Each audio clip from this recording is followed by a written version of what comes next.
Michael Rockefeller. नाम सुनते ही दौलत और रसूख की तस्वीर आंखों के सामने आ जाती है।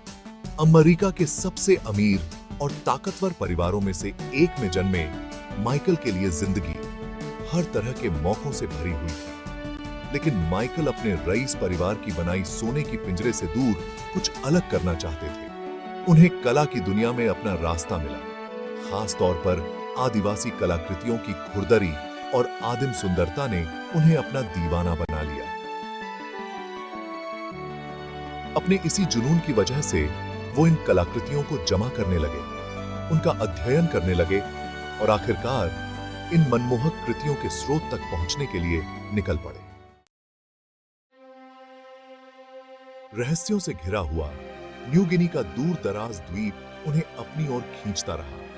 ये विभिन्न जनजातियों और उनकी अनोखी कला परंपराओं का घर था। यहीं पर अपनी जटिल नक्काशी और आध्यात्मिक मान्यताओं के लिए मशहूर असमत लोगों के बीच माइकल को अपने संग्रह के लिए अनोखे टुकड़े मिलने की उम्मीद थी। वो असमत संस्कृति में खुद को डुबोने के लिए एक अभियान पर निकल पड़े। उन्हें क्या पता था कि न्यू गिनी के दिल में जाने वाला यह सफर उनका आखिरी सफर होगा। 17 नवंबर 1961 को मुसीबत आ गई। माइकल और उनके साथी डच मानव विज्ञानी रेने वॉशिंग तट के पास खतरनाक पानी में यात्रा कर रहे थे। तभी उनका कटमरैन, एक तरह की नाव, पलट गया। किनारे से मीलों दूर फंसने पर उनके सामने एक मुश्किल फैसला था, जिंदगी या मौत।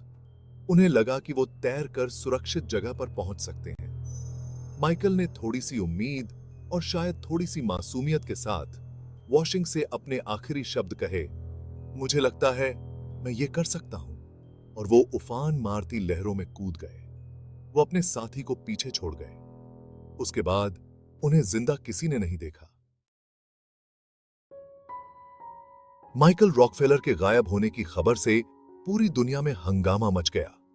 एक बहुत बड़ा तलाशी और बचाव अभियान चलाया गया, जिसमें खतरनाक पानी और घने जंगलों की तलाशी ली गई।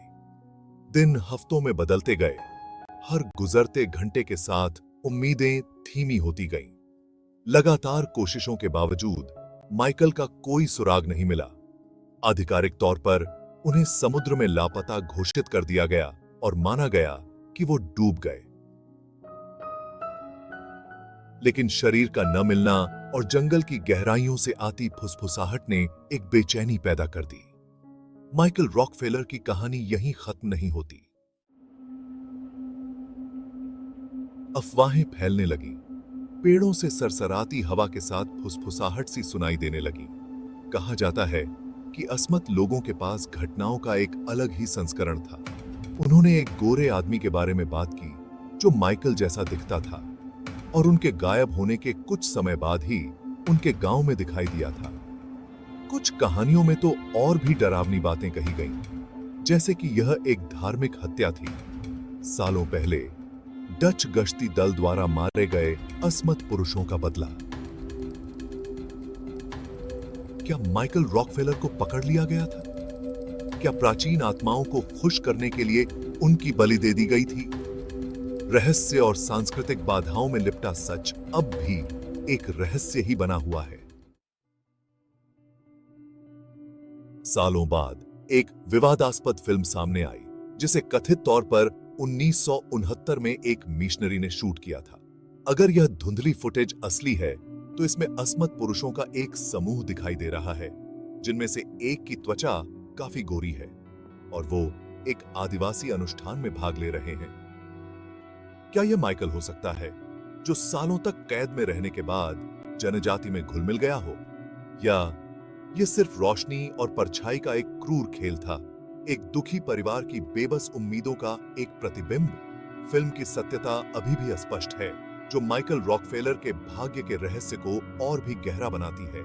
क्या माइकल रॉकफेलर को निर्दयी समुद्र निगल गया, उनका शरीर गहराइयों में खो गया, या फिर न्यू गिनी के जंगल के बीच उनका कोई और ही अंत हुआ? उनकी कहानी हमेशा के लिए असमत लोगों की प्राचीन परंपराओं और रहस्यों से जुड़ी रही। यह रहस्य अभी भी बना हुआ है, जो हमें अज्ञात की शक्ति और जीवन की नाजुकता की याद दिलाता है। चाहे वो व्यक्ति कितना ही पैसा और ताकत क्यों न रखता हो।